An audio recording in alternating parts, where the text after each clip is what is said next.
Ada satu jenis pohon yang disakralkan oleh kaum Yahudi, dan pohon yang mereka bilang dikeramatkan ini memiliki hubungan dengan hadis Nabi.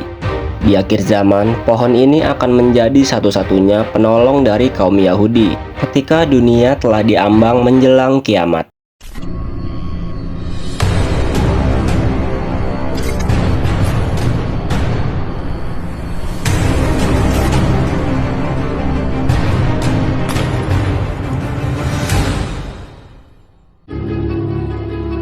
Ada sebuah hadis sahih yang menceritakan pohon ini, yang dimana 14 abad yang lalu baginda Nabi Muhammad SAW menyampaikan peristiwa yang akan terjadi di akhir zaman nanti.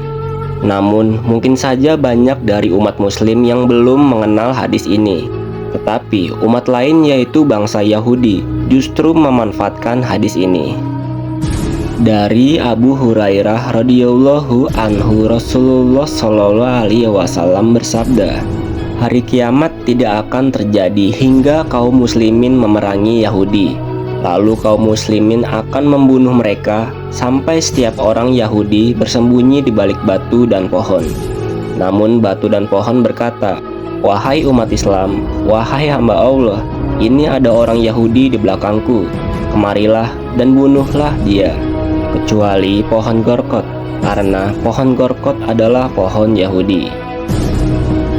Di akhir zaman menjelang kiamat, bangsa Yahudi akan berkumpul dengan sekutunya. Mereka semua bergabung dengan dipimpin oleh Dajjal. Sementara itu, umat muslim pun juga akan bersatu dengan dipimpin oleh Imam Mahdi dan didampingi oleh Nabi Isa alaihissalam. Sehingga peperangan besar akhir zaman pun meletus hingga terbunuhnya Dajjal di tangan Nabi Isa alaihissalam. Pada saat itu, para pengikut Dajjal pun melarikan diri tercerai-berai. Nabi Isa bersama kaum muslimin memburu mereka hingga membuat orang-orang Yahudi itu bersembunyi di balik pohon-pohon dan batu-batu di sekitarnya. Lalu Allah Subhanahu wa Ta'ala membuat batu-batu dan pohon-pohon itu bisa berbicara. Mereka akan membantu dengan cara memberitahu persembunyian orang Yahudi, kecuali pohon gorkot yang tidak akan memberitahu karena menjadi pohonnya kaum Yahudi.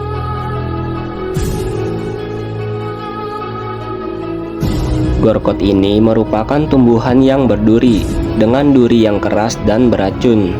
Tinggi tanaman ini bisa mencapai 1-4 meter. Memiliki daun berwarna hijau, berbentuk menyerupai sendok kecil, dan selalu tumbuh baik di musim panas maupun di musim dingin. Tanaman ini juga memiliki bunga yang berwarna putih kebiruan. Tanaman gorkot bukan termasuk tanaman produktif, karena tanaman ini tidak memberikan manfaat yang banyak untuk manusia. Bisa dikatakan gorkot ini sebagai tanaman benalu. Tentu yang akan menjadi pertanyaan adalah, apakah kaum Yahudi mengetahui akan hal ini? Jika saatnya sudah dekat, pasukan cahaya akhirnya akan menang dan semua makhluk akan melawan Yahudi, bahkan tanah yang mereka duduki sekalipun. Mereka hanya punya pohon gorkot sebagai sekutu. Kalimat ini adalah catatan yang ditulis oleh Annie Mary Oliver dan Paul Steinberg dalam bukunya yang berjudul The Road to Martyr Square, A Journey into the World of the Suicide Bomber, yang diterbitkan tahun 2006 silam. Kalimat tersebut merupakan hasil wawancara kedua penulis kepada sejumlah Syekh Hamas. Kemudian mereka berdua melakukan survei ke lapangan untuk bertanya kepada orang-orang Yahudi, apakah kalian mengetahui tentang pohon gorkot? Orang-orang Yahudi yang mereka tanyakan itu dengan kompak menjawab bahwa mereka belum pernah mendengar gorkot. Tetapi setiap orang yang mereka tanyai selalu berekspresi senyum sinis dan menampakkan mata yang terbuka lebar, seolah-olah ada sesuatu rahasia besar yang telah kita ketahui. Artinya, sebenarnya orang-orang Yahudi itu tahu akan pohon itu, tetapi mereka memilih untuk tidak berbicara lebih banyak kepada publik mengenai pohon gorkot ini. Dari hasil penelitian Annie Mary Oliver dan Paul Steinberg, Mereka mengatakan bahwa warga Israel menanam pohon tersebut di sekeliling pemukiman mereka di tepi barat dan Gaza untuk menciptakan mandala magis yang akan melindungi mereka dari serangan.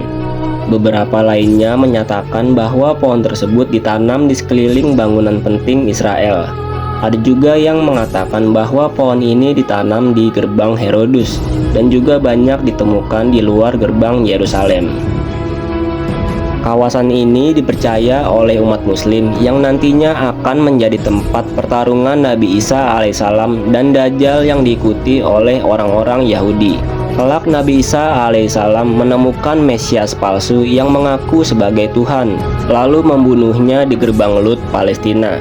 Sampai orang-orang Yahudi berkata, "Tuhan kita telah mati." Kaum Yahudi dan pemerintah Israel ternyata sudah melakukan penanaman massal pohon ini sejak dahulu. Bahwa orang-orang Yahudi selalu gencar melakukan penghijauan, bahkan upaya penanaman pohon itu telah dilakukan sebelum berdirinya Israel pada 1948. Alasan yang mereka sampaikan kepada publik adalah supaya udara gersang di wilayah itu bisa menjadi sejuk. Tapi sebenarnya yang mereka lakukan adalah hanya menanam satu jenis pohon saja, yaitu pohon gorkot, dan itu sudah ditanam secara massal. Jewish National Fund atau JNF adalah organisasi yang gencar melakukan penanaman pohon gorkot itu di tanah Palestina. Mereka juga menanam pohon di 5 lokasi utama, seperti di Gunung Hermon yang sudah ditanami 990 pohon gorkot, dan di padang pasir dengan jumlah 1000 pohon. Kini, apa yang disampaikan Nabi Shallallahu Alaihi Wasallam pada 14 abad silam telah menjadi nyata.